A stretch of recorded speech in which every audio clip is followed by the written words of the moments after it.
Hi guys, and welcome to my Hugo reaction. I honestly thought about not filming this video this year because I have so many negative emotions about the list, specifically for the best novel. And it just kind of put a damper on my excitement for the Hugos this year.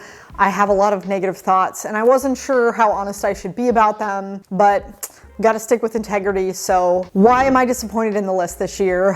I think it's because if you look at all of these books, it looks like they're all just like warm fuzzy vibes. And this list just didn't cut it for me. I don't like this thing! And here's what I'm doing with it! None of the books on this list were really that genre defining for me. They weren't big ideas. They didn't really push any area of the genres for me. So I really feel like if our kids in the future look back on this year and they read the Hugo nominees, I feel like it's not going to adequately represent what authors were interested in and what authors could do this year. I also didn't think that it reflected a whole lot of the big issues, big topics, or what authors are capable of this year. So I'm a little bit disappointed, and I had a lot of time to sit on my disappointment and hope that it was going to change. I did read a couple extra of these books to see if it changed, and unfortunately it didn't. So I do want to take a minute before we talk about the list and which books I felt like were snubbed, just to be able to say, I understand that the Hugo folks who put this together are all volunteers. I give them as many kudos as I can, but they were particularly disorganized this year. They definitely had quite a few things that didn't go according to plan. They came out late with everything, then they put out the list and they retracted it and then put it out again. There was quite a lot of just disorganization that happened. I do want to give them credit though. I understand that they're not being paid. I also understand that Worldcon was in China this year, and so of course that means that they were particularly hard to work with. I'm sure that it didn't make it easy. I also think that one of the reasons why this list maybe is a little bit less representative than what I would have expected is because some of the books were maybe not translated into Chinese fast enough. And so I'm guessing that we had a lot of Chinese fans voting this year, and therefore if they weren't available in their language, they're probably not voting for that book. So that does make sense to me. I do think and anticipate that that played at least a small role in reflected of why the list is the way it is. I also want to put out that I have heard through the rumor grapevine that several authors declined nomination this year because one of the guest stars who was invited to come to the Hugos and speak politically sort of put their foot in their mouth. He said some things that should not have been publicly said, and then he wasn't held accountable for his words in terms of he was continued to be invited to the Hugos, and as far as I know, he's going to be there. A lot of fans I know that are diehard Hugo fans did not go because of that. I also heard that there were a couple of authors who declined nomination because of that. So I'm not sure exactly who, and I don't know how grounded those rumors are, but I do think that also played a part. Another option is that award shows in general have been downtrending in terms of new fans of science fiction, fantasy, and just in people in general just aren't watching award shows as often anymore. I mean, the Golden Globes, the Academy Awards, even things like the Pulitzer Prize, all of those award shows are going down. They're seeming to be less prestigious, so maybe that is also a factor. And last but not least, I want to fully own some of my biases about the Hugos and say not everybody uses the Hugos the way that I want them to be. Not everybody is a big ideas kind of person. Not everybody wants all of the books to be genre defining, and because of that, maybe the new generation of science fiction fantasy fans who are now voting are people who want more cozy, more character heavy, more comfortable reads. And I am sad if that's the case because I am not one of those people, but I also understand that there is a place for those books and recognize that maybe I'm in the minority for that. So that said, let's finally talk about these books. All right, let's talk about the 2 books that I did not read from the best novel list. So the first book is The Spare Man by Mary Robinette Kowal. Not really sure there. This book was something that I heard was a very cozy read, but was a very comfortable one for the author. By that, I mean that she's already had several books nominated for the Hugo and has had her Lady Astronaut series that's won several of the awards, which is fantastic. That series was interesting and definitely had something to offer its fans. I heard a lot of people say that if you read the Lady Astronaut series, you have already read The Spare Man. This makes me a little sad, and this is the reason why I haven't rushed out to pick up this book. I still will, so that way I can form my own opinions about it, but I am really sad to say that it just doesn't sound great. I even had a friend of mine call it a nothing sandwich, which is hilarious and terrible at the same time. The next one is Nona the Ninth by Tamsin Muir. This is the 3rd book in her series, and the reason why I haven't read this one is because I DNF'd the first one, Gideon the Ninth. I think I have tried to read that book more times than I have tried to read almost any other book in the last year. I've picked it up a total of 4 separate times and made it past page 50 each of the times and still didn't care about the characters and still didn't get the big hype. So I've continually put it down and picked up something else I was excited about. And so I'm not going to go out of my way to read a book 3 if I couldn't even get through book 1. That doesn't mean that it's not a very popular series and that a lot of people don't really like it. For all I know, this is something very, very special for the genre, but I just haven't been able to get through that first book, so I don't know. So now let's move on to the books that I have read. The first one that really surprised me was T. Kingfisher's Nettle and Bone. This is, of course, a fairy tale retelling that I didn't know was long enough to be considered a novel. When it appeared on the Nebula Awards list, I was very surprised.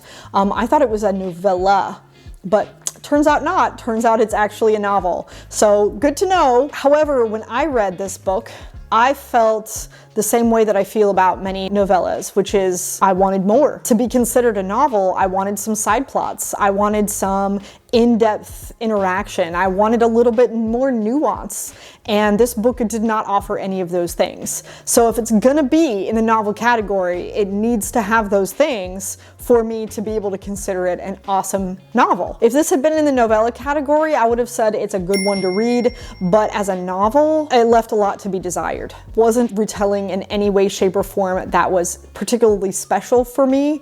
I think that her other novellas have done a lot better, in my opinion, but I guess it's in the novel category next time. Okay. The next book in this list is going to be Legends and Lattes by Travis Baldree.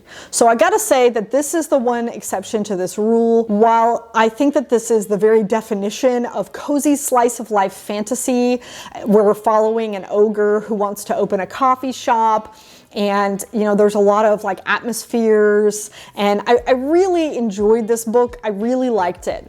I did think that this book put cozy slice of life fantasy on the map the way that Becky Chambers did for science fiction slice of life. I think that that is something that deserves some kind of accolade because it did do genre-defining things. So I do think that this book does belong on this list. I did really enjoy it, and as of right now, this is the book that's getting my vote because of those things. Next is the book Kaiju Preservation Society by John Scalzi. Now, don't get me wrong, y'all. I absolutely love John Scalzi. I will buy everything that he writes. I will read all of his books. I own them all. I'm gonna do a video on him hopefully later next year.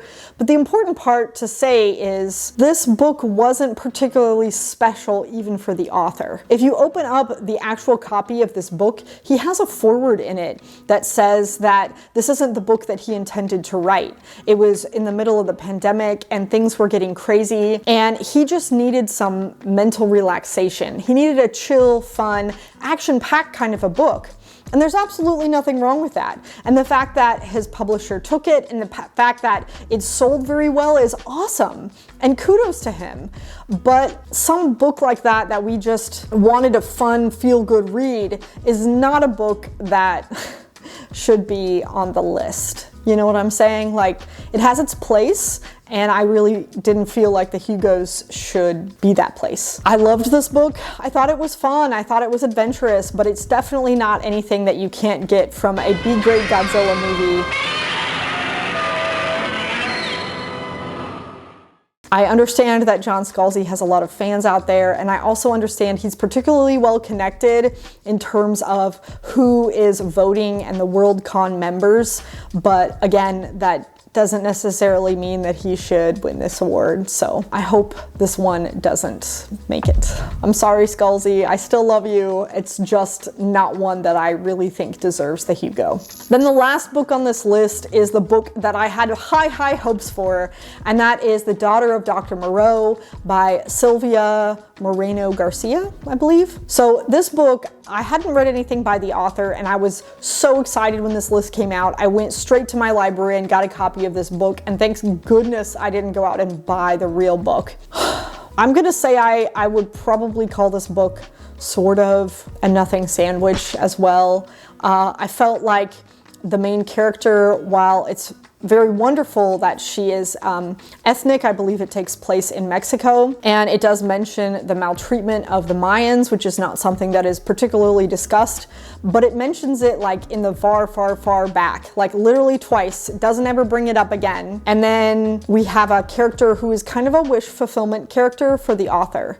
She's the most beautiful woman, and every man who encounters her falls in love with her immediately. She also has been having a tortured life because she is the daughter of this mad scientist creator who does all this gene manipulation with animals, and that's cool or whatever, but I feel like that's been done before. I know I sound really rude saying that, but it wasn't special. The character wasn't special. The plot didn't do anything interesting for me. It wasn't very genre defining. It wasn't boundary pushing. It didn't have any big ideas or concepts. It didn't even go into the maltreatment of the Mayans. It didn't do any of those things. So I feel like I wanted more from this book and didn't get it. So I'm really sad. I'm sorry if any of these are your favorite books, but this is how I feel. I was a little bit happier with the novella list this year.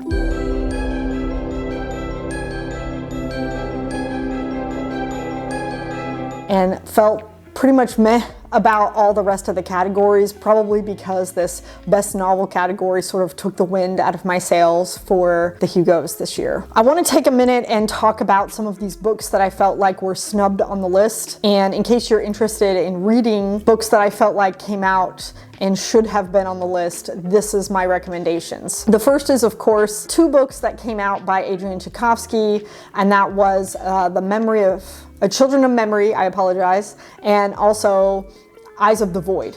Children of Memory is book 3 in the Children of Time series, and Eyes of the Void is book number 2 of Shards of Earth series. Both of these books were really popular, and both of them had big fans in either way, shape, or form. The Children of Time series did get nominated for Best Series, although we'll see how that goes because, you know, there's another Seanan McGuire in there, but I'm glad it was at least recognized. And I'm really sad and sort of surprised that he had two very popular books that came out and he didn't appear on this list at all. Another one that should have been included was Mountain and the Sea by Ray Naylor. You guys, if you watch my channel, already know that I thought this was the best book that came out that was qualifying for the Hugos at this time.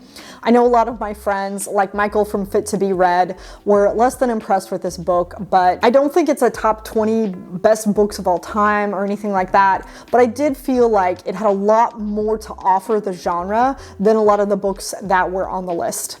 It really explores a lot of themes like AI, it explores humanity as a whole, it explores a lot of sentient life, and then it also goes through very specific characters. I don't want to give anything away, but I definitely have talked about it on multiple other videos in my channel, so definitely check that out for a better description of that one. Another one that I wish had been on this list was When Women Were Dragons by Kelly Barnhill. This one was a fantasy novel, and it's also a literary fantasy novel, which you guys know I don't generally enjoy. However, this one really touched me. There's a lot to unpack in this book. There was a lot of discussion about a woman and getting over her childhood. I also really liked her in-depth analysis of mother and daughter, and also about the things that we learn not to say because of what the adults in our lives do and teach us in our childhoods. There's so much in this book that I could unpack, and I'm really sad that it did not appear on the list. I really thought that it deserved some kind of accolade for what it did. I also wanted to include, admitting to possible biases, that there were other books out there that I think did a really good job with the science fiction and fantasy genres that weren't my favorites. They weren't necessarily for me, but I think that they should have been on the list, and I would have wholeheartedly voted for them if they had been. The first and most significant is How High We Go in the Dark by Sequoia Nagamatsu. I feel like this book was very technically beautiful. This book had so many fantastic deeper themes. It was just a book that I think was too close to home. I really don't enjoy reading about, dead children and grief, and how people and different characters got over their grief. But wow, this book had the themes, it had the discussion about the future, it had the discussion about human society and our psyche as a whole, and also on an individual basis. I really thought that he did a really good job on this book, and the more that I've sat with this book, the more I respect it. So I'm really sad that this book was not on the list this year. Other books that weren't necessarily my very favorites, or they were books that I really didn't enjoy but should have been on the list, were Sea of Tranquility by Emily St. Mandel, Goliath by Tochi, not even gonna try to say that last name, Half-Built Garden by Ruth, also not gonna say that last name.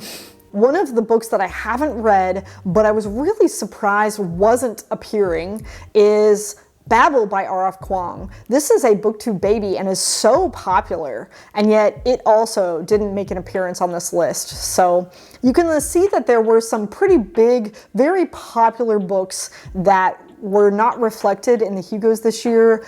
I've been a little disappointed, so I'm sorry if that tends to dampen your view of the Hugos this year.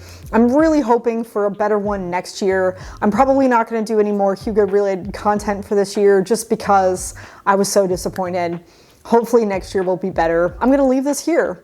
If you have any more curiosity about all of the other categories and what was and wasn't nominated, please check out the description box in the link below. I will definitely include the entire Hugo nominees for this year. Until next time, you guys.